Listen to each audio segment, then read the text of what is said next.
Un peu le thème de cette table ronde, comment les acteurs médico-sociaux intègrent la transition écologique dans leurs actions en faveur de l'autonomie, quel accompagnement de la part des institutionnels. Vous l'avez compris, on aura à la fois des acteurs et des institutionnels autour de la table. Je vous présente rapidement, et puis vous allez tous les uns après les autres prendre la parole. Madeleine Alecki, ergothérapeute pour l'équipe mobile handicap 33, Isabelle Bard pour l'ADAPI 33 également, Bernard Jourdain, vous êtes du centre hospitalier de Niort dans les Deux-Sèvres, Muriel Boin du Girontopole Nouvelle-Aquitaine, vous nous présentez un petit peu cette nouvelle structure. Viviane Ramel pour l'ARS, Anne Bonnier pour le conseil départemental des Pyrénées-Atlantiques, et puis Bruno Materne, pharmacien conseil à la CPAM de Gironde. Alors je commence pour pas trop perdre de temps. Madeleine Alecki, à vous passer la parole. Bonjour à vous. Vous allez essuyer. Alors je pense qu'on voit très bien que vous êtes à l'antenne, j'allais dire. Vous êtes ergothérapeute pour cette équipe mobile handicap 33. Vous allez nous dire un petit peu par rapport au thème de cette table ronde, comment vous intégrez finalement, et ce que vous faites par rapport aux aides techniques, et comment vous intégrez cette notion de transition écologique. Oui, donc moi, on m'a demandé d'intervenir par mon rôle d'ergothérapeute de terrain pour Absolument. expliquer mon lien avec la recyclothèque. Du coup, j'ai pensé quand même d'abord à vous présenter un peu mon travail au sein de l'équipe mobile Handicap 33. Alors, on vous entend que derrière. Je ne sais pas si on peut avoir la même chose devant. Bon, allez-y, de toute façon, on vous entend quand même. Au sein de l'équipe mobile Handicap 33, et ensuite parler de la préconisation des aides techniques, parce qu'il me semble que c'est un point quand même essentiel pour pas qu'elles soient toutes remises dans un placard, comme on l'a déjà dit plusieurs fois. Et ensuite, mon lien avec la recyclothèque. Donc, d'un point de vue personnel, j'ai quand même investi déjà un petit peu le champ de la transition. J'ai participé et créé un Repair Café, Blanquefort en transition et des fêtes des possibles, où c'est aussi toute une économie circulaire qui est préconisée. Dans mon rôle d'ergothérapeute, en 2006 déjà, j'avais participé à la commission des financeurs, au consensus, la commission des consensus sur les aides techniques avec la CNSA. Voilà. Et maintenant, donc, en étant ergothérapeute à l'équipe mobile, il y a 3 équipes en Gironde qui se partagent le territoire. Donc, c'est des équipes pluridisciplinaires qui mêlent ergothérapeutes, médecins, assistantes sociales, psychologues et neuropsychologues. Le but, c'est de faire des évaluations globales à domicile de la personne en situation de handicap. Donc, c'est un peu ce qu'on a vu dans le film. Vous allez chez les gens. Voilà, un peu ce qu'on a vu dans le film. C'est vrai qu'il va y avoir pas mal de redites avec ce petit film. C'est pas grave. Voilà. Je me mets en face de vous parce que sinon, on se croirait dans un parloir et c'est pas terrible. La population que nous recevons, donc, ce sont des adultes en situation de handicap qui ont des situations complexes. Donc, ça veut dire des handicaps qui peuvent se cumuler et des situations sociales compliquées ou familiales aussi compliquées. On a aussi assez souvent des maladies évolutives et des personnes en précarité financière. Notre rôle, donc nous sommes appelés régulièrement pour pouvoir sécuriser le retour à domicile des personnes en situation de handicap. Après un accident de vie, en fait, quand les SSR font des retours à domicile, s'ils sentent que le climat familial ou environnemental est complexe, ils font appel à nous pour essayer de le sécuriser. Concernant le maintien à domicile, c'est aussi en rapport avec l'évolution de la pathologie, l'évolution de l'âge, qui fait que tout peut chambouler d'un moment à l'autre et se remettre en situation. Donc nos moyens, c'est tout un travail autour de l'autonomie, de l'indépendance et de la participation aux activités de la vie quotidienne. Ça peut concerner l'adaptation du logement, ça peut aussi concerner le renforcement des aides techniques, des aides humaines, si c'est possible, et bien sûr le choix et la préconisation du matériel. Le tout devant se faire en cohérence avec la personne, sa situation de handicap et le matériel. On ne peut pas proposer de matériel s'il n'y a pas déjà un travail fait au niveau de l'acceptation du handicap. On sait qu'automatiquement ça sera refusé, donc il faut bien prendre en compte cette dimension-là aussi. Pour toute aide technique que nous conseillerons, donc il y aura un cahier des charges précis qui sera établi par rapport aux besoins de la personne et aussi, on l'a déjà dit ce matin, par rapport au financement. On ne va pas proposer quelque chose si on sait qu'il n'y a aucun moyen de financement, que ce soit personnel ou par des structures. Les essais des aides techniques devront être au minimum sur 15 jours et il y aura des mises en situation réelle pour bien pouvoir cerner la demande. Ça sera important de travailler avec l'entourage. Nous, les ergothérapeutes qui intervenons à domicile, on ne fait que passer. L'entourage, lui, c'est-à-dire l'entourage familial, l'entourage professionnel, comme les infirmiers, les auxiliaires de vie, les kinés, les orthophonistes, ils sont là de façon permanente et ils vont pouvoir, du coup, bien nous renseigner sur la personne, sur ses besoins, sur ses demandes et sur le retour qui aura été fait de l'essai de l'aide technique. Une fois que tout ça sera validé, et que le financement sera possible, l'aide technique pourra être livrée. À ce moment-là, comme on l'a vu dans le film, il y aura aussi toute une partie d'apprentissage. L'aide technique n'est jamais laissée toute seule, ça vient en complément d'un apprentissage ou de nouvelles techniques de faire. Alors, dans ce processus, est-ce que vous intégrez, justement, c'est le sujet de la table ronde, la transition écologique aujourd'hui, est-ce que vous intégrez le réemploi, la collecte? Ça va venir. D'accord, alors allez-y. Donc les aides techniques à la mobilité, donc il y a plusieurs types d'aides techniques, les fauteuils roulants manuels, les rollers et déambulateurs, etc. Il y a un LPPR en général. Donc ces aides techniques-là, moi je préfère en général faire appel à un revendeur. Tout ça pourquoi? Parce qu'il y a des essais qui sont faits aussi, il y a des réglages qui sont extrêmement importants, mais aussi c'est la notion du service après-vente qui est importante. On ne laisse pas un fauteuil si on ne sait pas comment le réparer, vers qui s'adresser pour changer un cale-pied ou autre. Donc c'est important d'avoir cette notion de service après-vente. Pour les aides à la communication, dont on a aussi évoqué, Madame Chevalier l'a évoqué, les synthèses vocales, les souris spécifiques, le matériel informatique, les téléphones pour personnes déficientes visuelles, etc. Tout ça, c'est du matériel électronique qui peut demander des mises à jour et qui peut aussi et qui nécessite aussi un service après-vente qui est absolument indispensable aussi, et donc je m'adresse à un revendeur spécialisé. Par contre, pour toutes les autres aides techniques qui concernent le repas, la toilette, là il n'y a pas de prise en charge, il n'y a pas de LPPR. Donc la notion du coût, elle est encore plus importante pour les personnes, notamment nos personnes à nous qui ont parfois peu de moyens. Et donc là, le matériel d'occasion est favorisé. Donc, moi, ce que je trouve de bien dans la recyclothèque, c'est qu'il y a beaucoup de matériel à disposition, surtout, donc, on va dire, les aides à la toilette, etc. On voit tout, il y a un showroom, on peut faire de multiples essais sans qu'on ait de contraintes ou de pression par rapport à des revendeurs. Les prêts sont longs, donc minimum sur 15 jours. Les essais peuvent se faire en situation réelle, ça aussi c'est important. C'est-à-dire qu'un revendeur qui va nous prêter un fauteuil douche ne va pas vouloir qu'on utilise le fauteuil sous la douche, parce que c'est un matériel neuf. Oui. Donc on va l'essayer, mais de façon fictive. Là, avec le matériel, un matériel recyclé, on peut du coup l'essayer sous la douche sans problème. Ensuite, les prix sont intéressants. La recyclothèque, elle peut faire aussi des facilités de paiement pour les gens qui ont des petits budgets. Et voilà. Donc, dans le cas des maladies évolutives aussi, l'accès à la recyclothèque permet d'avoir vite une aide technique à moindre coût et de pouvoir la réenclencher encore une fois, comme on a vu aussi dans le film. On était sur la même longueur d'onde avec Très bien. Ils seront là cet après-midi pour encore plus détailler leur... Voilà. Donc les matériels les plus empruntés, c'est les fauteuils douche, les cadres de toilette, réhausseurs WC, sièges de baignoire, tabourets de douche, barres de redressement, sangles de lève-personne. Pour le moment, il n'y a que ce genre de choses-là que j'ai emprunté. Pour finir, je vais vous parler d'une situation. Voilà, c'est Monsieur C. Monsieur C a eu un grave AVC massif avec de lourdes séquelles, une impotence majeure, énormément d'algie et un surpoids important. Le projet de notre intervention, c'était de pouvoir le sortir de son lit et éventuellement pouvoir lui donner une douche. Donc pour le sortir du lit, il a fallu essayer de trouver lève-personne, un contact avec un revendeur par rapport au choix du fauteuil qui a été un petit peu long.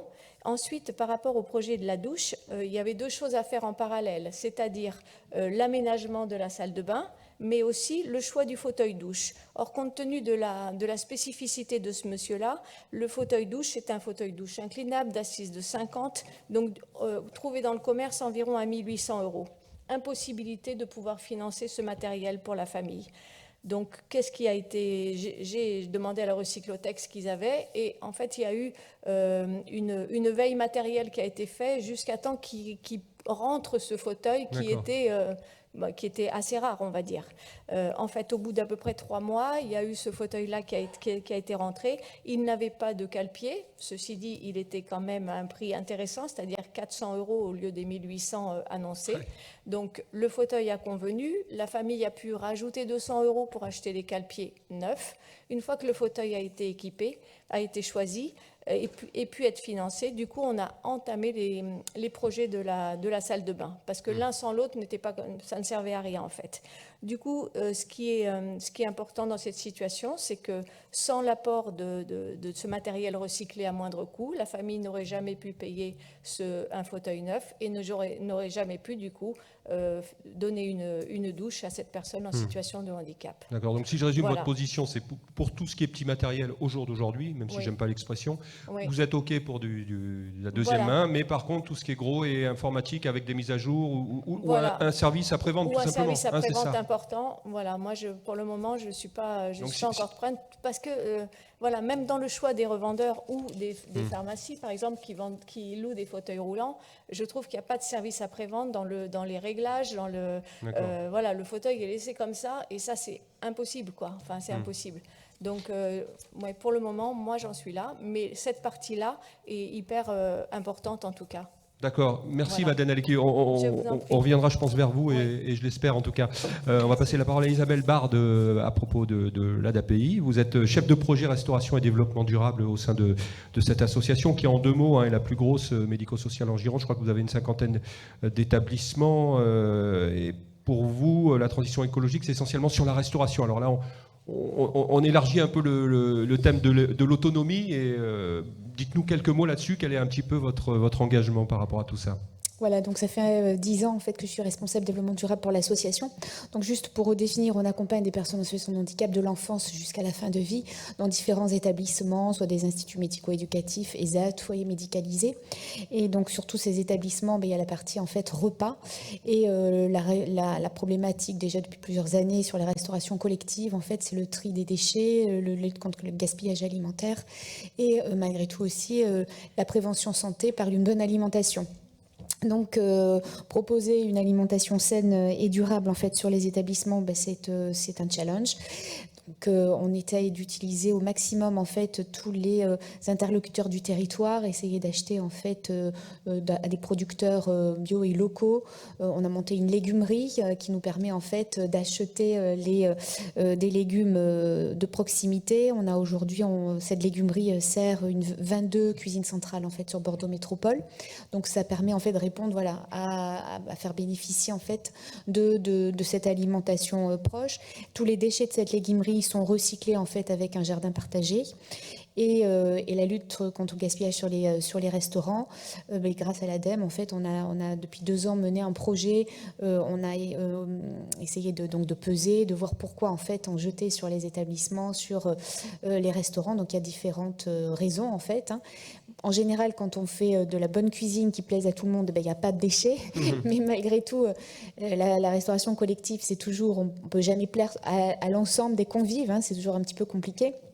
Il y a des pathologies différentes, des goûts différents, mais en fait, alors moi je m'appuie toujours, par exemple, là en ce moment, enfin depuis 2016-2018, c'est avec mon restaurant responsable, la fondation en fait La Nature pour l'Homme, qui propose en fait à toutes les restaurations de collectivités de réfléchir et de mettre en place différents points qui sont très en fait bordés sur le bien-être du convive, sur une bonne alimentation en fait dans l'assiette, tous les éco-gestes et toute la partie RSE.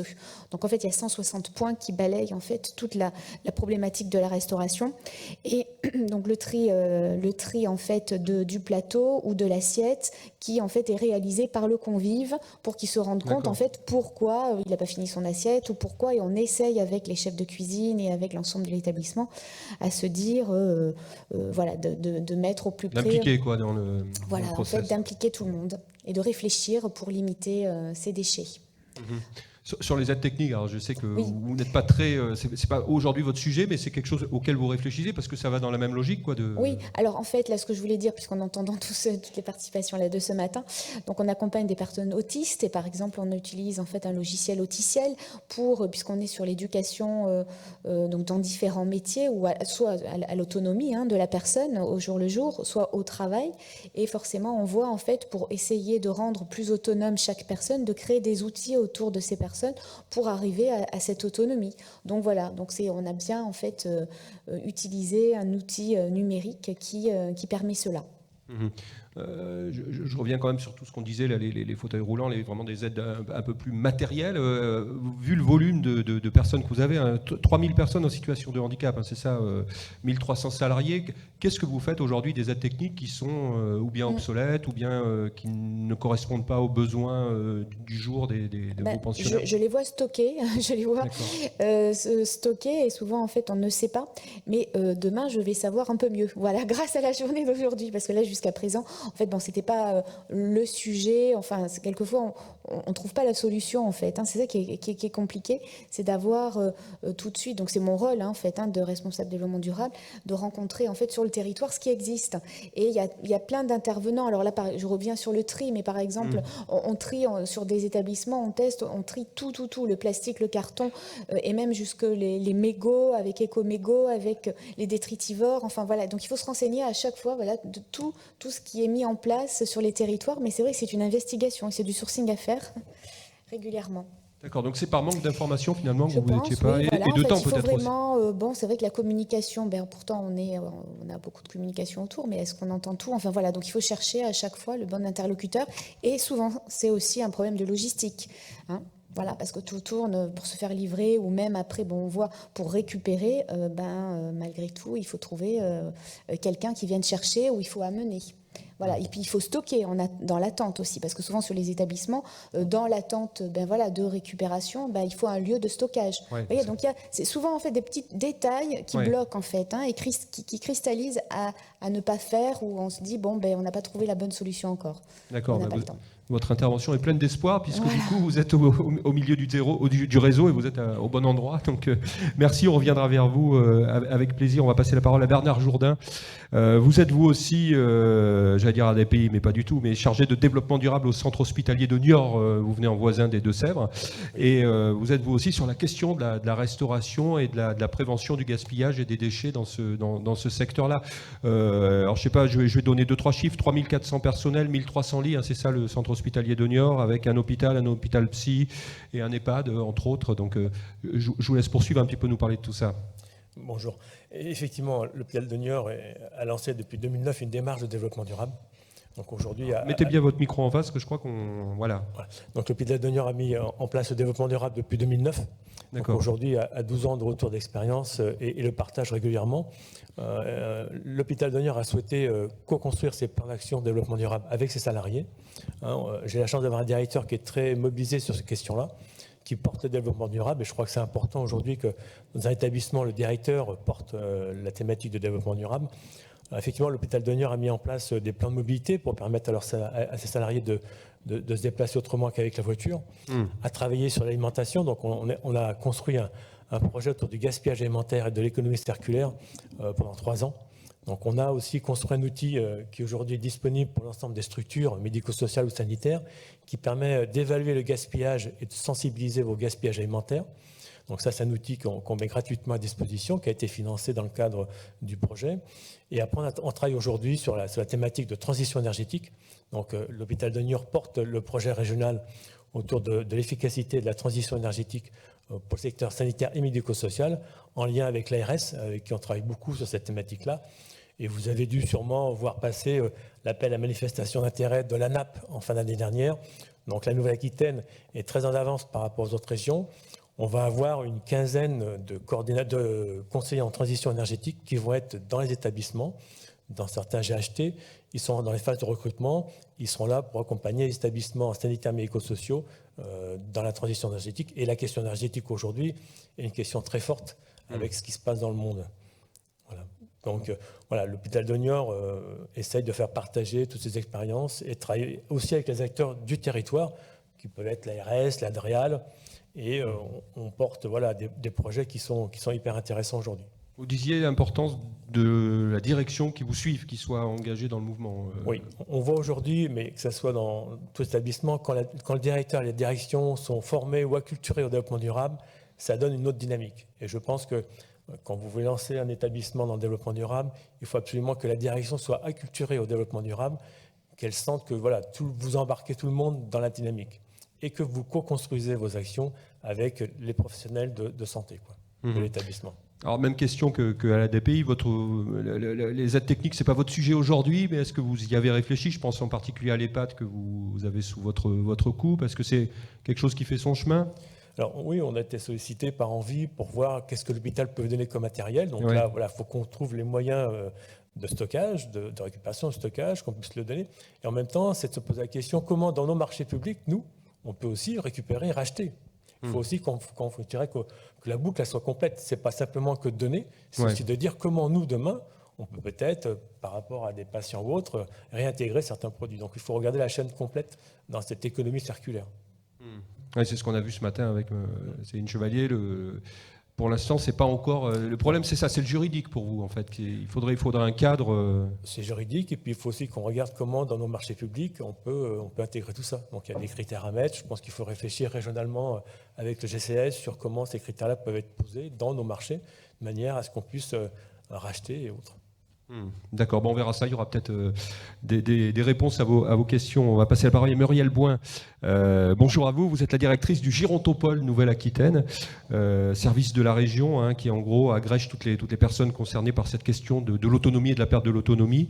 On parle avec vous du bien vieillir. Vous avez participé activement à la création et à la construction de ce réseau qui est mis sur les fonds baptismaux aujourd'hui et contribuer à ce que cette journée ait lieu. Donc, peut-être vous présenter la structure qui est toute neuve, qui a 1 an ou 2, c'est ça? Alors, je vous laisse nous parler. Alors, c'est ça. Merci beaucoup, en tout cas, pour l'opportunité qui est donnée au Gérontopole de se présenter aujourd'hui. Effectivement, c'est une structure qui est nouvelle, même si on est le 9e Gérontopole en France aujourd'hui. Donc, on est porté par le Conseil régional, comme vous l'avez dit, et l'ARS de la région Nouvelle-Aquitaine, pour travailler, pour co-construire. Alors, c'est un mot qu'on a beaucoup entendu ce matin et qui nous parle beaucoup aujourd'hui, pour co-construire, pour impulser l'ensemble des innovations qui vont finalement concourir à améliorer la qualité de vie des personnes âgées et de tous les personnels qui finalement vont être dans l'écosystème de la personne âgée. Alors on parle d'innovation technologique, on parle d'innovation sociale, on parle d'innovation organisationnelle et on travaille autour de 4 grands axes. Un axe de recherche, un axe autour de l'innovation bien évidemment, un axe autour de tout ce qui va concerner les territoires et les politiques publiques, et puis un dernier axe autour des métiers, de la valorisation des métiers et de la formation. Donc je crois que ce projet Théana aujourd'hui, il est un petit peu clairement à la rencontre de tous nos axes, c'est ça, puisqu'il va avoir à travailler avec les métiers, il va avoir à travailler avec les conseils départementaux. Ils ont été cités à plusieurs reprises au travers des conférences des financeurs, sur de l'innovation, sur des nouvelles pratiques. On sent bien que tout ça, c'est en mouvance. Et puis nous, quand on a été sollicités pour faire partie de ce groupe Théana, on y a vu plein de choses qui étaient vraiment en résonance avec nos travaux. D'abord, c'était pour nous une convergence vertueuse entre la transition démographique et la transition écologique. Ça, c'était un premier point. Ça permettait aussi d'avoir une augmentation du nombre de bénéficiaires. On l'a dit à plusieurs reprises. Ça permet de faire baisser les prix. Ça permet d'augmenter l'utilisation des aides techniques. Ça permet aussi d'augmenter probablement par effet rebond la qualité de vie au travail des personnes qui, par exemple, agissent au domicile, quand on leur donne la possibilité d'avoir un matériel qui va leur permettre de soulager les TMS, etc. Je pense que là aussi, c'est quelque chose d'important auquel il faut qu'on s'intéresse. Et donc, il y avait quelques freins qu'on avait, nous, un petit peu repérés autour de comment est-ce qu'on s'assurait de la qualité de la remise en état, Et puis, évidemment, il y avait un frein autour du remboursement de ces aides. Je crois que ce matin, Cécile nous a fait la démonstration qu'on est vraiment sur le chemin de résoudre beaucoup de ces problèmes-là. On entend que dans les structures sanitaires ou médico-sociales, c'est quelque chose qui fait aussi son chemin. Je pense qu'on en a discuté pendant la pause, mais je crois qu'aujourd'hui, parler de réemploi, parler à nouveau de cercle vertueux autour de ces aides techniques, je pense que ça parle à tout le monde. On est tous conscients que la sécurité sociale n'a pas des budgets qui vont aller en s'améliorant, que le montant des retraites n'est pas non plus quelque chose qui va aller en s'améliorant. Donc je pense que tout ce qui peut concourir à augmenter l'utilisation de ces aides techniques, il est vraiment extrêmement important aujourd'hui. Puis je terminerai juste par le fait qu'on vient d'être mandaté aussi par les services de Madame Bourguignon pour mener à bien les plans anti-chute dans l'ensemble des régions en France. Ce sont les gérontopoles qui vont, avec évidemment l'ARS, travailler autour de ce plan chute. Et on voit bien que les aides techniques, elles concourent complètement à faire en sorte que on va éviter à plein de gens de tomber au domicile. Donc je pense que là, effectivement, on est sur une conjonction aujourd'hui d'événements qui font que on est, en tout cas nous aujourd'hui, très heureux de faire partie de ce réseau. On sent que c'est le bon moment, on sent que... Aujourd'hui, il manque juste la petite étincelle, probablement d'information et de sensibilisation de l'ensemble des structures pour que, comme le disait Monsieur Jourdain, l'idée, c'est vraiment qu'on ait des gisements, j'ai entendu ce mot de gisement tout à l'heure, donc je le réemploie. Ouais, je crois que c'est le mot qui convient. Voilà, on ait des gisements d'aide technique, et puis de l'autre côté, qu'on ait vraiment le réflexe et la nouvelle pratique d'encourager ce réemploi et cette utilisation pour le plus grand nombre. Il y a aussi un mot que vous avez utilisé quand on a préparé, c'est assemblier, j'aime bien ce mot-là. Oui. Qu'on comprenne bien, vous avez un lieu, Oui. les gens viennent, vous financez des choses, vous les mettez en rapport. Très concrètement, le dur du dur de votre métier, c'est quoi? Alors le dur du dur de notre métier, c'est effectivement d'être un assemblier, d'être un facilitateur. Donc on a plusieurs lieux alors qui n'ont pas vocation à accueillir du public, puisqu'on va plutôt travailler, nous, avec les professionnels. Donc on a un siège social à Limoges et une antenne à Bordeaux. On espère bien qu'on va créer d'autres antennes ailleurs, parce que vous imaginez que le territoire est quand même assez important. Ah oui. Donc on cherche aujourd'hui des lieux où on va pouvoir avoir des antennes également. L'idée, c'est que on est une porte d'entrée pour des projets. D'accord. On est une porte d'entrée pour des porteurs de projets. On peut les accompagner à trouver des cofinancements. Alors nous, on ne finance pas parce qu'on a en fait de l'argent public nous-mêmes, donc on ne va pas le redistribuer. En revanche, on peut aider. Monter des dossiers. On peut aussi, on est un living lab, donc on va aussi tester, évaluer l'impact de l'ensemble des solutions qui peuvent être mises en œuvre sur notre territoire. Et puis, on va accompagner l'ensemble des porteurs de projets pour trouver probablement d'autres partenaires aussi sur la région et être dans un rôle vraiment de facilitation. Alors le chiffre ne voudra peut-être pas dire grand-chose parce que vous êtes assez récente, mais vous avez accompagné combien de projets là, jusqu'à aujourd'hui? Enfin, il y en a combien dans les tuyaux? Alors, pour ceux qui nous connaissent un petit peu, on est une émanation d'un Living Lab qui s'appelait Autonome Lab, qui est assez connu sur la région. Donc ça a été vraiment une continuité de projet. Sur l'année 2021, par exemple, on a accompagné 15 projets de recherche et 15 porteurs de projets. Donc sur une année, c'est déjà pas mal. Donc on va essayer de continuer dans cette voie-là. D'accord, merci beaucoup. On reviendra, je pense, vers vous sur cette question de la réutilisation des matériels, parce que c'est vrai qu'on n'en a pas énormément parlé. On va passer la parole à Viviane Ramel. Vous êtes chef de projet développement durable, responsabilité sociétale en santé à l'ARS, l'Agence régionale de santé ici en Nouvelle-Aquitaine. L'ARS qui a été citée 2-3 fois. On voit que vous êtes partie prenante dans toutes ces histoires d'aide technique. On a vu avec la restauration. Là, on passe un peu de l'acteur à l'institutionnel, au financeur. Dites-nous un petit peu quelle est votre position, la position de l'ARS sur ce sujet. Oui, merci beaucoup. Oui, effectivement, partie prenante majeure. Moi, ce qui me paraissait intéressant, c'était de partager avec vous la stratégie un peu plus globale. En effet, les agences régionales de santé, c'est bien le régulateur, c'est bien le pilote de la politique de santé en région. Et donc, nous, on est aussi obligés, et quand je dis obligés, c'est avec enthousiasme et intérêt, de travailler sur les enjeux environnementaux, mais aussi de développement durable au sens large. Donc, on pourrait se dire c'est assez récent. C'est vrai que la dynamique est plus intense là depuis un moment, mais en fait, ça fait au moins depuis 2014 qu'il y a des travaux sur santé, environnement, petite enfance, etc.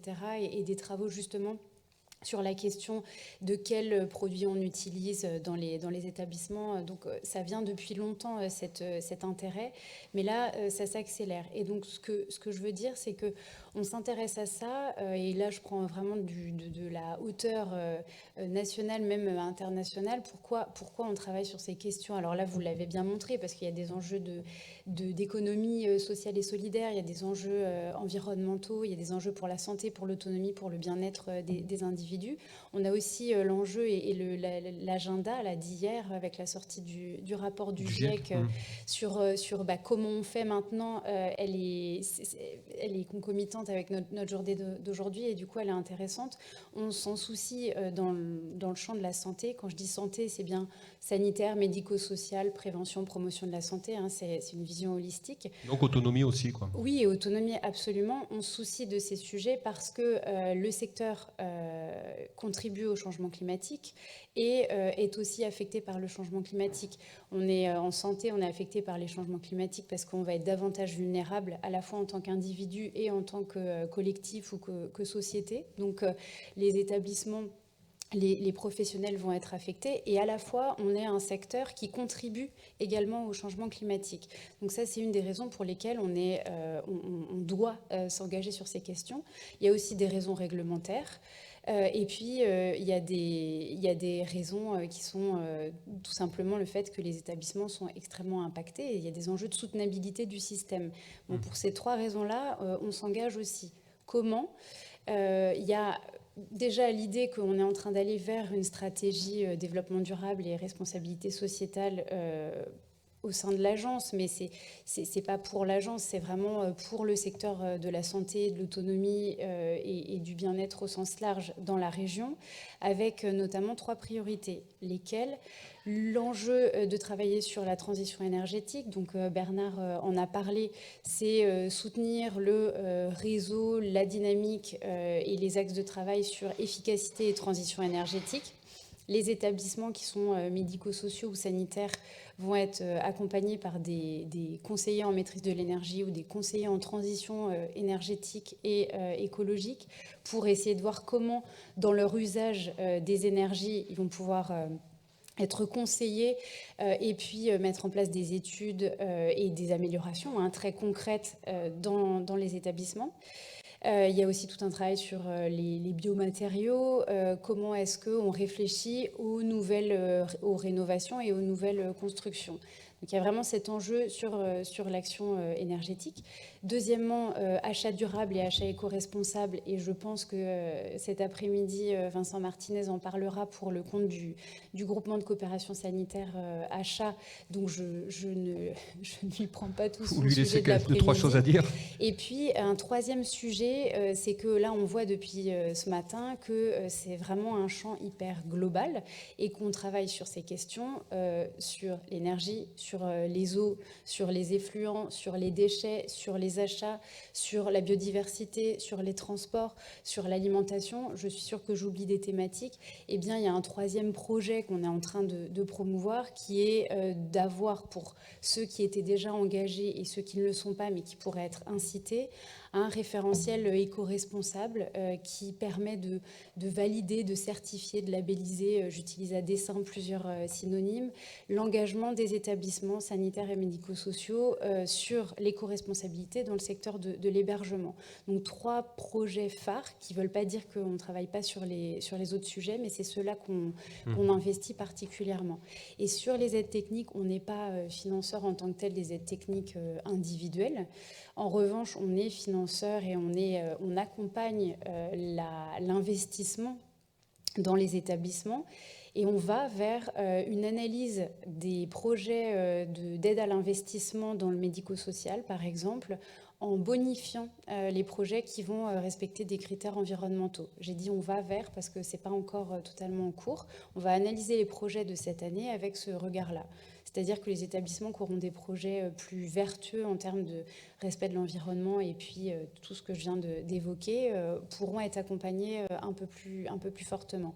On en est au début d'un engagement beaucoup plus fort, mais je vois que ça bouge vraiment depuis, on va dire 1 an, 2 ans. Et nous, on s'en saisit. Ce n'était pas un secteur qui se saisissait de manière réglementaire de ces questions. Et en fait, là, on est en train d'aller plus largement dans ces enjeux. Vous citiez, je crois, l'association AIMA, dont il sera question dans une seconde. Oui, c'est vrai que je ne l'ai pas. Il y en a d'autres aussi, mais... Ça paraît un petit peu,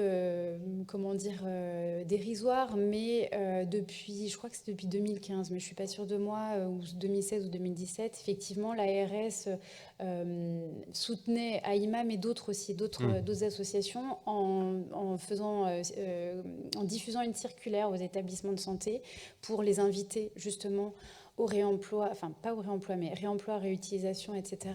Recyclage. Recyclage, mais parce que c'était des orientations d'aide technique qui allaient vers souvent les pays de l'Est et je crois vers les pays d'Afrique du Nord. Et donc il y a un intérêt maintenant à le faire aussi au niveau de la région. Donc l'ARS, oui, il soutient ces associations-là depuis le départ avec ces circulaires. Et c'est vrai que moi, je m'associe à tout ce qui a été dit ce matin.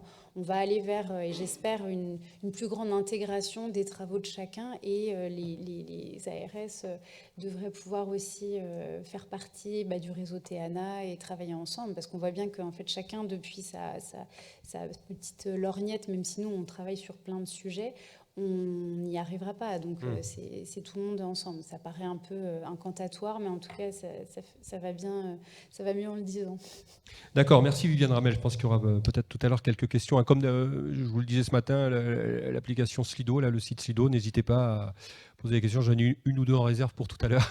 Voilà. Anne Bonnier, bonjour à vous. Vous êtes chef de service des actions territoriales pour l'autonomie et la santé au Conseil départemental des Pyrénées-Atlantiques. Et si je parlais à l'instant, ça tombait bien de l'association AIMA, c'est parce que vous travaillez avec elle, notamment sur ces questions d'autonomie et de seconde vie des aides techniques. Je vous laisse nous présenter un petit peu ce que vous faites et on va parler aussi un petit peu de la conférence des financeurs puisque vous la présidez en tant que conseil départemental. Je sais que vous avez une diapo, alors j'ai demandé à tout le monde de ne pas avoir de PowerPoint, mais je vous fais une petite fleur uniquement parce que vous m'avez dit qu'il faut vraiment la montrer parce que c'est quelque chose de visuel et je vais gagner du temps en l'expliquant. Donc je pense qu'on va vous la mettre et je vous laisse quand même... La diapo, ce sera peut-être pour tout à l'heure. D'accord, vous avez le temps vous me ferez signe et puis voilà. Alors, quelques mots un petit peu sur cette question des aides techniques. Moi, je vais vous présenter le dispositif de mise à disposition des aides techniques en temps d'usage, sans reste à charge pour les personnes. Donc ça, c'est un des intérêts du projet, c'est qu'il n'y a pas de reste à charge pour les personnes. Alors effectivement, ce projet... Mettez bien votre micro vers vous. Ce projet est effectivement soutenu par la conférence des financeurs des Pyrénées-Atlantiques. Donc les conférences des financeurs ont été présentées tout à l'heure.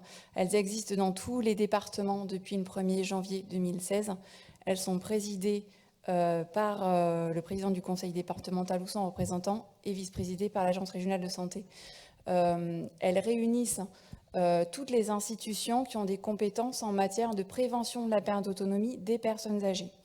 Et elles sont compétentes sur divers champs. Donc il y avait 6 champs de compétences initiales auxquels se sont ajoutées les actions de prévention en EHPAD et l'habitat inclusif qui fait l'objet maintenant d'une conférence distincte. En tout cas, voilà. Nous, ce qui nous intéresse aujourd'hui, c'est les actions de la conférence des financeurs des Pyrénées-Atlantiques sur l'axe 1, qui est l'accès aux équipements et aux aides techniques. Alors, dans les Pyrénées-Atlantiques, juste pour donner quelques éléments, le département donc préside et il est également gestionnaire des fonds de concours qui sont délégués par la CNSA à la conférence. Dans les Pyrénées-Atlantiques, au total, ça représente à peu près 2 millions d'euros et sur ces 2 millions d'euros, il y a un peu plus d'1,7 million qui peuvent être répartis sur différents champs de compétences, sur différents axes, dont l'axe 1 qui est dédié aux aides techniques. Alors, la genèse du projet, je vais vous en dire quelques mots. Alors, on peut peut-être montrer parce qu'on en a parlé ce matin.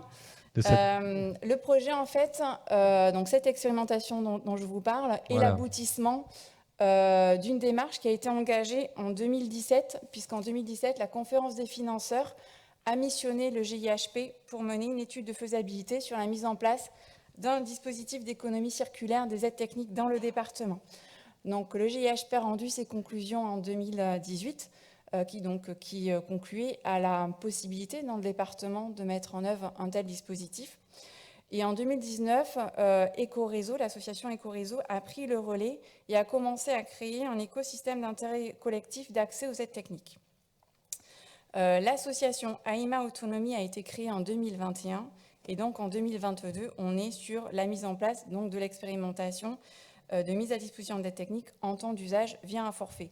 Entre-temps, en 2020, est sorti le rapport de Normandie-Chevalier dont on a parlé tout à l'heure et qui a du coup amené à revoir les modalités, en tout cas l'orientation de l'expérimentation qu'on met en place aujourd'hui dans les Pyrénées-Atlantiques. Alors, le projet, on a parlé tout à l'heure de l'association AIMA. Oui. Il part effectivement des compétences de l'association AIMA qui a été créée dans le département en 2002 et qui gère plusieurs recyclothèques, dont une recyclerie, j'ai dit recyclothèque, c'est recyclerie, dont une de matériel médical. Donc ça fait une expérience d'à peu près 20 ans dans ce domaine-là, de collecte, en tout cas, de matériel médical. Et donc, dans le cadre du projet, l'association IMA développe ses compétences en créant un atelier de réparation et de rénovation. Elle a acquis de nouvelles surfaces de locaux, elle met en place la logistique de collecte sur le territoire, elle déploie le processus de rénovation et elle a créé une unité d'hygiénisation avec le concours de la région Nouvelle-Aquitaine. Et en 2021, donc, on a eu la création de l'association AIMA Autonomie, qui, elle, développe l'expérimentation, qui a constitué un stock d'amorçage des techniques, qui organise la captation des gisements des techniques, qui organise les partenariats avec les ergothérapeutes et évaluateurs, qui met en place des outils d'échange entre les professionnels, qui fournit les aides techniques et assure le service après-vente du matériel. Elle s'est dotée d'un logiciel de gestion du stock des techniques, organise les relations avec les distributeurs et va mener l'évaluation de l'expérimentation. Alors là, la diapo que vous avez, c'est l'organisation générale de l'expérimentation. Donc vous avez l'association AIMA, qui gère le parc départemental d'aides techniques. Ce parc départemental, les aides techniques sont mises à disposition des usagers après évaluation d'un ergothérapeute. Alors, je dis mise à disposition, c'est-à-dire que les aides techniques... c'est prêté. Voilà, sont prêtées. Elles ne deviennent pas la propriété des personnes âgées. Alors du coup, je rappelle, comme on est dans le cadre de la conférence des financeurs, le dispositif ne s'adresse qu'aux personnes âgées de 60 ans et plus. D'accord. Donc les aides techniques sont mises à disposition des personnes âgées pour la durée du temps d'usage nécessaire. Donc sans reste à charge pour elles, puisque dans la mesure où elles n'ont pas financé l'aide technique, elles n'en sont pas propriétaires, elles en sont juste dépositaires pour le temps dont elles en ont besoin. Alors cette mise à disposition se fait sur la prescription, ou en tout cas sur les préconisations et après évaluation d'un ergothérapeute. Et après usage, elles ont vocation à revenir dans le parc d'aides techniques. Mais il n'y a pas de délai, je veux dire, ça peut être des années. Alors, non, ça peut être des années. Alors après, là vous voyez retour après usage. Si l'aide technique n'est pas en état d'être remise tout de suite dans le circuit, elle va repasser par l'atelier AIMA, par exemple, s'il y a possibilité de la rénover, de la remettre en bon état d'usage. Et après, sinon, elle peut aussi quitter le parc départemental de stock. Alors, juste ce que vous avez là aussi sur le diaporama, c'est les modalités d'approvisionnement du stock. Vous avez donc deux voies possibles, l'achat d'aides techniques, si c'est nécessaire, au moment de l'évaluation, parce qu'il n'y en a pas en stock, par exemple, ou les aides techniques en réemploi. Alors, les aides techniques en réemploi, elles peuvent venir soit de l'atelier AIMA, dont j'ai parlé tout à l'heure, soit des partenaires de l'association qui lui remettent du matériel en bon état d'usage. Éventuellement, AIMA collecte aussi du matériel et redistribue. Redistribue. Donc l'ensemble du parc d'aide technique est alimenté par cette voie-là. Là où intervient la conférence des financeurs, en fait, c'est qu'elle va financer le forfait qui va couvrir l'intervention de l'ergothérapeute d'AIMA jusqu'à la mise à disposition des aides techniques. Donc, si je fais juste un petit focus sur les missions de l'ergothérapeute d'AIMA, généralement, il est saisi par un autre professionnel qui lui fait passer ses préconisations. Lui, il va effectuer la visite à domicile, vérifier la solution d'assistance préconisée, effectuer les tests, prêter le matériel éventuellement, faire l'accompagnement. Ensuite, il va mettre à disposition les aides techniques pour le temps d'usage nécessaire, sans reste à charge, soit par du matériel en réemploi, soit par du matériel neuf si c'est nécessaire. Et il va effectuer le suivi de la situation. Et la conférence des financeurs va prendre en charge un forfait de 750 € par usager pris en charge. D'accord. Ce que vous me disiez aussi, c'est que la conférence des financeurs n'avait pas vocation à financer des projets dans le long terme, c'était plutôt du one-shot pour mettre un peu le pied à l'étrier, c'est ça? Oui, c'est ça. Alors, c'est vrai que j'ai indiqué qu'on est sur une expérimentation. La conférence des financeurs n'accorde pas de crédit à titre pérenne. Donc, l'idée, c'est d'accompagner l'association AIMA Autonomie à mettre en place un modèle économique qui doit devenir viable au bout d'un certain temps. Voilà. Donc l'idée, c'est effectivement une aide au démarrage au dispositif, de pouvoir l'évaluer et éventuellement de le pouvoir comparer à d'autres systèmes en termes de coûts pour la collectivité, d'intérêt pour les usagers aussi. Allez, je termine le tour de table parce qu'on a déjà des questions que vous voyez s'afficher sur notre mur. Bruno Materne, bonjour à vous. Vous êtes pharmacien conseil à la CPAM de la Gironde. Vous allez nous donner un petit peu la position de la Caisse, tout simplement, sur ces questions d'aide technique, de réemploi. Alors, on parle de cet arrêté de ce décret en juillet prochain qui devrait un petit peu changer les choses sans forcément se focaliser sur cette date-là. Dites-nous un petit peu que ça avance comme on a vu avec l'ARS. Mettez le micro bien près de vous parce que là on va pas vous entendre sinon. Voilà, parfait.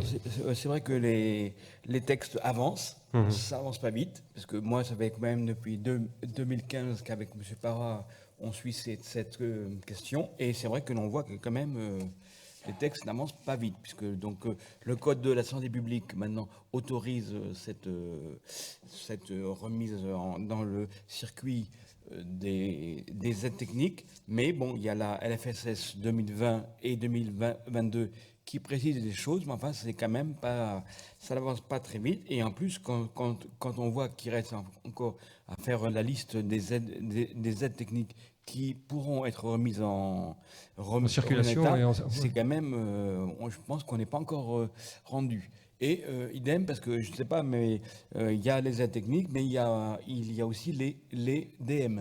Donc, c'est quand même un travail très lourd qui reste à faire. Bon, il ne faut pas être... je pense que ça va se faire. Enfin bon. Puis après, il y a l'inscription à la LPPR. Bon, alors là, on est encore dans un autre domaine, puisque là, donc, ça passe par le CEPS, qui fixe les tarifs et les prix. Et là, donc, on est avec des distributeurs, des fabricants qui ne sont pas faciles. Et on sait que le CEPS, c'est quand même toujours long. C'est-à-dire que quand il faut se mettre d'accord sur les prix, on sait qu'on part sur des procédures assez longues. Donc c'est vrai que bon, moi je suis optimiste, hein. Les choses avancent. Mais c'est vrai qu'il y a encore beaucoup de problèmes qui se posent. Et en plus, on est quand même dans un domaine avec un très concurrentiel. Puisqu'on sait que entre les petites structures, entre les grosses, entre les énormes, entre les fabricants, entre les différents circuits, qu'est-ce qui passe par l'officine, qu'est-ce qui passerait par d'autres voies, il y a quand même beaucoup de questions. Mais bon, après, ça va se faire. Hein, mais quand Mais quand, je ne sais pas. Mais je crains que... Non, mais je vois que quand même depuis 2015, les choses avancent. Mais c'est vrai que c'est quand même long. Et c'est quand même d'autant plus frustrant qu'on est quand même sur des projets qui sont vraiment bien. Donc moi, je pense qu'il y a vraiment... Quand on voit, nous, en tant que caisse primaire, quand on voit tout ce gâchis, gâchis énorme hein, sur les aides techniques, sur les pansements, sur les aides de soins, c'est monstrueux. Donc, c'est vrai qu'il y a de quoi...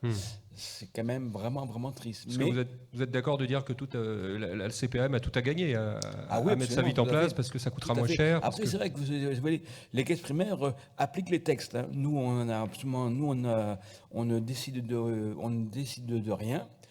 On donne quelques avis à nos tutelles qui les suivent ou pas, mais c'est vrai que nous, on applique le code de la Sécu. Donc, pour ça, nous, on n'a aucune marge de manœuvre. Alors, moi, j'ai la chance, au niveau de la CNAM, d'être parmi les 3 qui s'occupent de ce domaine.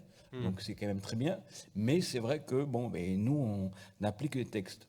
Et c'est vrai qu'on est quand même un petit peu déçus de voir que c'est des idées qui sont très bonnes. C'est vrai que tout ce gâchis, c'est absolument affreux en termes de déchets, puis en termes même, c'est complètement absurde. Donc c'est vrai qu'on aimerait bien que les choses avancent vite, or ça n'avance pas vite. Vous me disiez, ce qui est autorisé aujourd'hui, je crois, grâce à un décret, justement, c'est le don entre établissements, c'est ça, de matériel. Oui, mais ça coûte rien à personne, mais bon. Voilà, oui, mais ça ne coûte rien à personne, et nous, on n'est pas... gagne rien non plus. Voilà. Non, mais ce qui c'est du gâchis en moins quand même. Ça veut dire qui est bien, c'est que après, moi, j'attends de voir surtout cette liste des aides techniques, parce que est-ce qu'elle sera large ou pas, on n'en sait rien. Sur idem sur EDM, je suis sûr quelle sera cette liste, on n'en sait rien.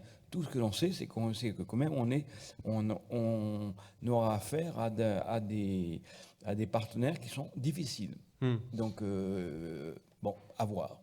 Ça bloque. Pourquoi? C'est les syndicats, je sais pas, de pharmaciens, entre autres, de distributeurs tout à fait, entre le SINALAM, entre l'UNPDM, enfin il y a beaucoup de gens que l'on connaît très bien, qui défendent leur beefsteak, hein, donc faut être clair. Donc c'est vrai que les textes avancent, mais hélas c'est toujours très très long parce qu'on se heurte, et puis en plus c'est quand même des gens qui ont un poids important et qui, je pense, ont une certaine écoute de certains ministres. Donc, par exemple, même le décret là, qui devrait sortir en juillet, à voir, quand on voit les gens qui le signent, ça en dit long, je trouve. D'accord. Bon, on ne va pas rentrer dans la politique aujourd'hui, mais c'est intéressant d'avoir votre avis. Non, mais surtout que ce n'est pas nouveau. Hein, ça fait déjà longtemps. Toujours, d'accord. On croise les doigts quand même, hein, on ne sait jamais. Oui, tout à fait, ça marche. Je crois qu'on avait des questions, alors je ne sais pas si on peut les revoir plutôt que... voilà, alors ça s'adresse au Gérontopole. Muriel Boin, est-ce que le Gérontopole a la possibilité de s'intéresser à la question du vieillissement précoce et la barrière de l'âge est-elle un obstacle? Voilà, c'est l'association Trisomie 21 qui nous demande ça. Quelques mots là-dessus.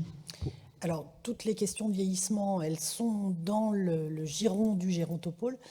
Donc, effectivement, vieillissement précoce, oui.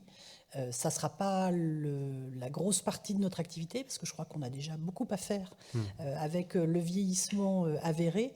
Mais ceci dit, oui, en tout cas, la question qui est sous-jacente de la personne handicapée vieillissante, elle fait partie des choses qu'on va devoir traiter aussi.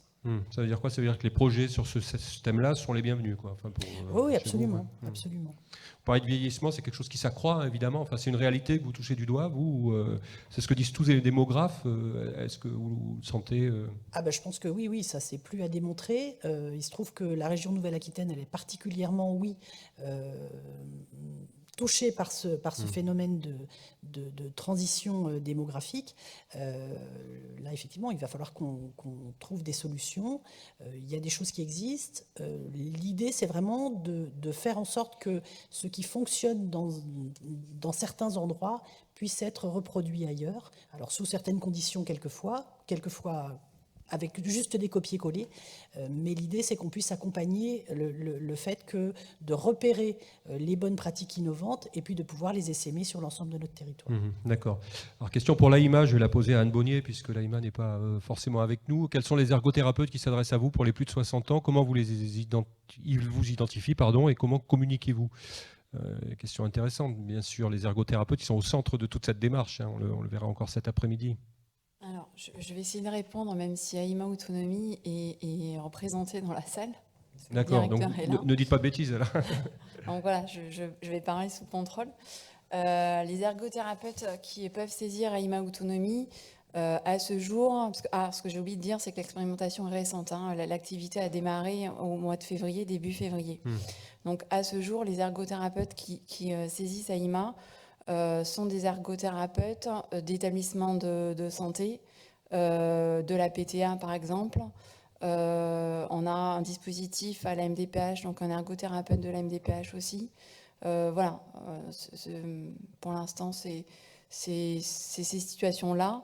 Mais l'objectif, comme je ne sais pas si j'ai eu le temps d'en parler tout à l'heure, c'est de créer en fait un réseau avec les différents ergothérapeutes. Alors, en institution, qui travaillent en institution, et puis peut-être en fonction de l'évolution de la réglementation des ergothérapeutes libéraux. Si AIMA est là et qui veut répondre, il peut appuyer sur le bouton, non? Oui. Oui, bonjour. Bonjour. J'ai pas grand-chose à ajouter à ce que vient de dire Anne.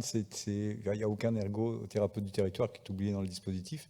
C'est un outil qu'on met à disposition de l'ensemble des ergothérapeutes du territoire, qu'ils soient aujourd'hui en soins de suite, qu'ils soient libéraux, qu'ils soient en activité institutionnelle. Voilà, l'objectif, c'est d'être en connexion. Alors, nous avons en interne une compétence ergothérapeutique qui a une vocation à coordonner aussi, à être en lien avec ses collègues pour la mise à disposition de matériel et surtout le traitement de situations parfois complexes. Dieu sait qu'on m'a répété que c'était essentiel l'action d'un ergothérapeute pour pas juste donner du matériel qui sera mis au placard aussitôt. Voilà, c'est ça. Et puis de faire le suivi aussi, puisque comme on est dans une logique d'économie de temps d'usage, c'est aussi en permanence, de façon récurrente, de s'assurer que le matériel convient toujours. Les pathologies ne sont pas forcément toujours très stables. On s'adresse à des publics à la santé qui peut évoluer. Donc le matériel peut aussi évoluer en fonction des besoins dans la temporalité. Eh ben, merci beaucoup pour ces précisions. On a une question pour l'ARS. Que prévoit l'agence en matière d'aide à l'investissement pour les établissements de santé afin de réduire leur impact environnemental? Là, on est plus sur du bâti. Alors, ça reprend un peu tout ce que vous avez, enfin une partie de ce que vous avez dit, Viviane Ramel. Ouais, on n'est pas que sur le bâti, je pense qu'on est aussi sur les usages. Oui, ce que je disais tout à l'heure, lors des soumissions de projets d'aide à l'investissement, une analyse des projets en fonction des critères d'éco-responsabilité et une aide un petit peu plus importante lorsqu'il va y avoir respect de ces critères-là. Deuxièmement, ce que je mentionnais et ce que Bernard a aussi mentionné, c'est que là, ils sont lancés, ils sont en cours de recrutement dans certains départements, mais on va avoir une quinzaine de personnes entre les conseillers en transition énergétique et écologique ou CME, c'est-à-dire conseillers en maîtrise de l'énergie, c'est le même type de profil, et les coordonnateurs de ces conseillers. Il va y en avoir dans tous les départements, enfin pour tous les départements de la région, et c'est des personnes qui vont certes, pas pouvoir travailler avec l'ensemble des établissements de la région pour le moment, mais qui vont être là au service des établissements et des services médico-sociaux pour faire des études, analyser les besoins en termes énergétiques. Est-ce que c'est mieux d'avoir une pompe à chaleur comme c'est indiqué? Est-ce qu'il faut mettre le paquet sur l'isolation? Est-ce qu'il faut travailler sur les biomatériaux, etc. Et donc ça va être vraiment utile pour aider à se déterminer, utile pour élaborer des plans d'action. Et puis, il y a un troisième projet, ce n'est pas les projets ARS, mais c'est vraiment en lien. C'est les projets de l'ANAP qui a lancé des aides, des appuis pour faire un diagnostic du travail en termes environnemental, développement durable dans les établissements et pouvoir arriver jusqu'à un plan d'action sur ces questions.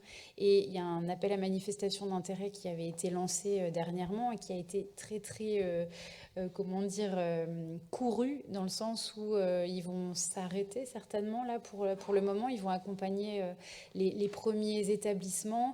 Il y en a 500 qui ont répondu. Je parle sous le contrôle de Bernard Jourdain parce qu'il a davantage suivi ça. Donc il y a aussi cet axe-là. Les établissements sanitaires et médico-sociaux peuvent répondre à cet appel à manifestation d'intérêt de l'ANAP pour être accompagnés. Bernard, est-ce qu'il y a quelque chose que je n'ai pas dit sur les CTES? Le centre hospitalier de Niort. Oui, on porte la thématique du réseau ETE, efficacité et transition énergétique. Donc aujourd'hui, on suit, je vous l'ai dit tout à l'heure, sur les 15 postes, il y en a à peu près 5 ou 6 qui sont arrivés. Les établissements sont dans les phases de recrutement, les fiches de poste sont sorties, quasi tout le monde est en train de faire les recrutements. Donc nous, on accompagne les établissements dans les phases de recrutement pour qu'on prenne bien des ingénieurs énergie. Donc, comme le disait Viviane Ramel, ils sont là pour accompagner les établissements, ils sont là aussi pour intervenir dans la construction de vos projets. C'est-à-dire que dès le départ, si vous avez un projet de construction, qu'est-ce que vous mettez sur les thématiques énergétiques ou d'isolation? Parce que la climatisation, c'est bien quand on a un bâtiment qui est construit, mais si on peut éviter de la mettre et qu'on peut préférer un bâtiment positif, donc voilà, ils seront aussi là pour conseiller. Alors, il y a 2800 structures en Nouvelle-Aquitaine, il y a 15 personnes. Ils ne vont pas pouvoir, dans les mois qui arrivent, faire toutes les structures. Voilà, donc on le sait aussi, mais on part de zéro. Il y a 2 ans, il n'y avait personne. Aujourd'hui, on est à 15, ce qui est déjà un grand pas. Et on est aussi sur la construction du réseau et on accompagne les établissements au fur et à mesure des demandes.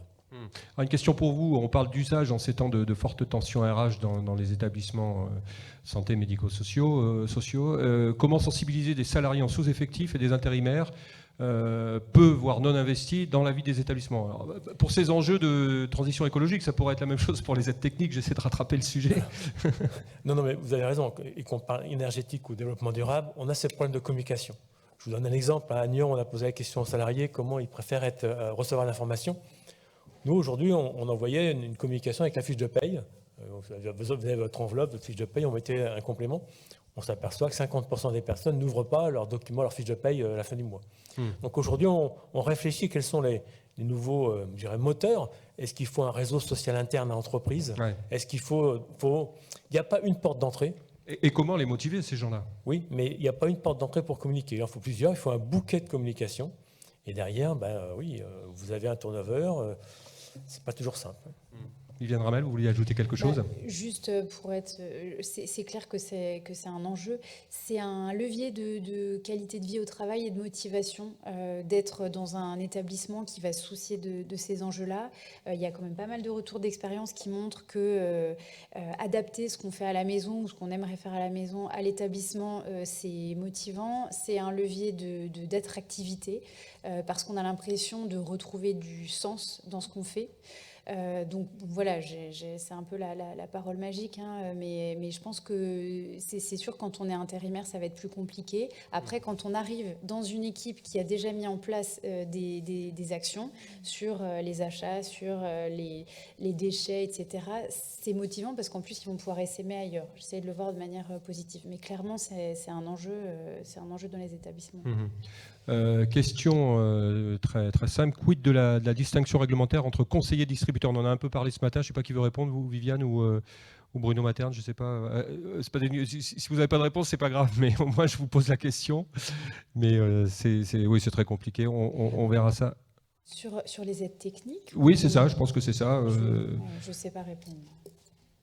Bruno Materne pour la CPAM. C'est-à-dire qu'il y a, oui, effectivement, selon les cas, selon les aides techniques, soit ça passe par un distributeur ou alors par le laboratoire qui fabrique. Mais le conseiller dans tout ça, c'est... Le conseiller en appareillage. Oui, Madeleine Alecki, ouais. À mon avis, le conseiller, ça peut être l'ergothérapeute. Voilà. Et tout le distributeur, c'est celui qui revend les aides techniques. Pour moi, c'est ça la distinction. Je crois qu'il y a une remarque qui s'adresse peut-être à vous. Le forfait versé par la CFPPA est indépendant du nombre et du type d'aide technique mise à disposition de plus. La mise à disposition ne nécessite ni dépôt, c'est un peu long, je lis tout, de dossier ni passage en commission, ce qui permet une mise à disposition rapide dès la préconisation de l'ergothérapeute. Et je crois que c'est vous tout à l'heure, Madeleine, qui disait qu'on gagnait du temps en faisant de la seconde main, mais finalement, ça va, non, ça vaut. Parce que c'est le forfait versé. Non, je pense que ça concerne le dispositif qui est mis en place dans les Pyrénées-Atlantiques. Oui, le financement, il est via un forfait. qui est unique. Donc j'ai indiqué tout à l'heure 750 €, quelles que soient les préconisations qui sont faites et les besoins en aide technique. Voilà, effectivement, AIMA Autonomie est saisie. Il n'y a pas besoin de déposer aucun dossier. Si on fait le parallèle avec une demande d'allocation personnalisée d'autonomie, par exemple, ou une autre modalité de saisine, ou les caisses de retraite, etc., là, il n'y a pas besoin de renseigner un formulaire. Il n'y a pas toute cette procédure administrative qui, généralement, prend du temps et qui peut être complexe à la fois pour les personnes âgées et leurs proches. Voilà, donc là, l'ergothérapeute qui a fait la prescription saisit l'ergothérapeute d'AIMA. Voilà, alors il en informe la personne, bien évidemment, il faut qu'elle ait donné son accord, mais il n'y a pas un dossier à refaire. Et peut-être si je reviens sur la distinction entre le conseiller et distributeur. Pour moi, là, la distinction, en tout cas dans les Pyrénées-Atlantiques, on a essayé de prendre en compte ce principe qui est posé par le rapport de Normandie-Chevalier, c'est-à-dire que AIMA Autonomie intervient sur la base d'une prescription ou de préconisations qui sont effectuées par un autre professionnel. Et là, du coup, on sépare bien l'ergo les missions de l'ergo qui préconise de celles de celui qui met en œuvre les préconisations, qui va installer le matériel. Voilà, on a bien distingué les deux dispositifs. D'accord, merci d'avoir répondu à cette question qui était apparemment... Isabelle Bard, on ne vous a pas trop entendu, je rappelle pour la DAPI 33, qu'est-ce que tout ça vous fait réagir? Est-ce que ça va dans le bon sens? Il y a des points qui vous ont un peu... alors appuyez sur le bouton et rapprochez surtout votre micro. Voilà. Oui, en fait, je réfléchis toujours beaucoup. Il y a plein de choses à faire. Donc, mais c'est bien de se rencontrer parce que ça me donne envie de vous rencontrer aussi et de se donner des idées et de créer des axes. Après, il y a toujours, en fait, quand on retourne sur nos établissements, de motiver l'ensemble des équipes. Et justement, là, j'ai bien copié, retrouver du sens au travail, parce que souvent on me dit, oh là là, oui, mais on a déjà beaucoup de... Bon, c'est vrai que depuis 2 ans, en fait, tout ce qu'on nous dit, c'est on manque de personnel. Voilà. Ouais. Et ça revient quotidiennement et j'ai l'impression, en fait, que tout s'arrête et que je pédale, en fait, depuis 2 ans parce que j'ai tout le temps cette réponse. Donc en fait, là, la transition écologique, c'est du luxe, quoi, finalement.